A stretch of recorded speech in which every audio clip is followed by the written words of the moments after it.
What's going on, Colts Nation? We finally have content. We're itching at the idea of actually talking about somebody outside of the organization. The Colts have actually signed someone. Now, again, I'll apologize off the top if I mess this name up, but Brandon Facyson was actually a corner from the Raiders last season, worked with Gus Bradley, and was actually with Gus Bradley a little bit before when he was with the Chargers. 27 years old. It's going to be 28 at the start of the season. 6'2", 200 pounds. So, is that big corner that Ballard and Gus Bradley really like, right? So, fits the mold really well. And Cody, I don't know. I didn't see the details of that. Did you happen to see it? I didn't. I can go check real fast and see if there's any more details. I was going to say, I have not seen any of the actual details yet. If you have, I know it's a 1 year deal. One year deal. Yep. I don't know if they've released the details quite yet on what that looks like, but I wouldn't imagine it'd be ton. I wouldn't imagine it'd be more than 5 or 6. I would not imagine it'd be more than that.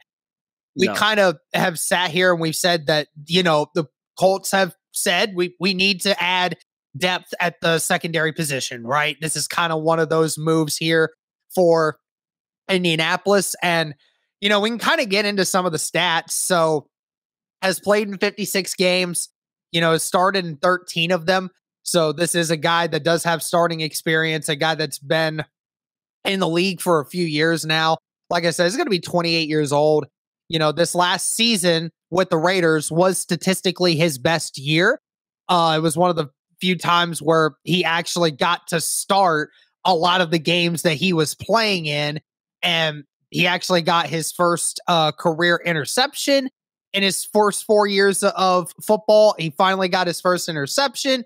Last season had a combined 55 tackles, 13 assisted tackles, 2 tackles for loss, had a QB hit in there as well. So, not a ton of actual stats, Cody, but I think the one thing that also intrigues me, and I'll let you go in on this, is the completion percentage that he allowed throughout this year drastically improved from years 2019 and 2020, where he was allowing over a 70% completion percentage anytime somebody was throwing to him. This last season, just under 56%. Yeah, that's improvement. That's great. Yeah, I think with this signing, Fayson's not a great corner. He's a solid corner, and I think that's exactly what you were looking for. You don't need a guy to go be, your number one corner. Ideally, when you're signing a guy like this, when you're looking specifically at the corner position, that's exactly what we're looking for, right? We're looking for just another quality vet in there that could really help you out, and that's exactly what Facyson is. Obviously, he has those Gus Bradley connections. So the system isn't something he's going to have to learn that's new. It's pretty similar. It's basically the same. So I think for all those reasons, the Colts already have 3 really good corners that we like. Now you add a 4th corner in there that's going to add some quality depth. I mean, this is exactly what we actually talked about, Derek, when we looked at some positions of need. We didn't mention Fayson's name, but we talked about a few other guys that we thought could be potentially just adding more depth to that corner position. And Fayson's younger than all 3 of the guys that we talked about yesterday. So, yeah, I mean, he's not a great player, but I think from a depth standpoint, this is probably a pretty good signing from what I've heard and stuff.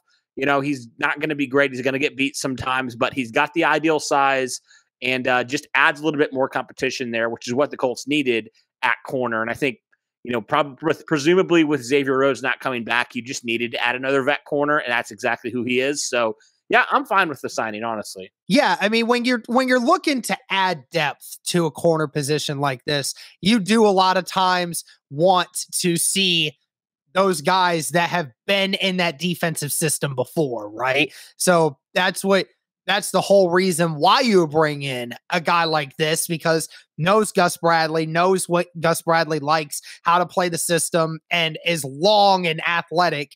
So that's the kind of guy that you want, because then you can kind of play it in a little bit easier for somebody that is going to be a depth piece. So again, not the most flashy guy in the world, but when you're looking just for corner depth, it is much easier to go and get somebody that just knows what they're getting themselves into when they go and see that defensive coordinator for themselves. So Again, like we said, guys, haven't quite gotten the numbers on that just yet. We know it's a 1-year deal, but this is the first move for the Colts. Basically, outside of re-signing a couple of our own guys, this is the first one that we have signed that's been out of the organization. You know, we were talking about it just before this, Cody. They were talking about, Casey Hayward. There was a fake account that got a lot of Colts fans riled up for a while. That Casey Hayward was going to be signing with us. And, that kind of went away. But, that was the corner that we were kind of expecting would come over right away. Now, there's still a chance that it could happen. But, that was what we were kind of expecting, was Casey Hayward coming over to Indy with Gus Bradley. So your thoughts on Facyson being signed over Casey Hayward for the time being? It's interesting for sure. I don't really know what to make of it. Was Casey Hayward maybe out of their price range? I don't know, man. I don't know what the answer is, but maybe they still do bring him in. Like they continue to add competition here. I don't know if they will now with this signing of Facyson, but yeah, I mean, overall, I am totally okay with this signing. I don't think you need to really address corner anymore, personally. So just interesting though that they felt like Facyson was the better option than Casey Hayward at this point. What exactly does that mean? Is he just cheaper? Do you think he has more upside at this point? We'll see. We'll see. But I will say, I saw just a few things from Raiders fans. They were not super happy that Facyson left, that he left and went and signed with Indianapolis. They were hoping to get him back because he stepped in for Trayvon Mullen last year, who was injured for most of the year, and he played pretty well down the stretch. So, I mean, I think he's a quality depth signing for what this team wants to do moving forward. Now that we have Gus Bradley, obviously, he knows the system well, and I'm totally good with this signing. Now, I think we want to see a little bit bigger signings, get the bigger signings going. That's right. Yes. I think. But hey, maybe this was a trigger to actually get some signings underway. We'll see exactly. But, it's the first one. So we're happy to just talk about a player at this point. Yes. So there we go. Yep, absolutely. All right. Well, that's going to do it for this one, Colts Nation. Let us know your thoughts on Brandon Facyson and him being a potential cornerback depth piece for us going forward. Thank you guys again so much for the continued support. And as always, go Colts.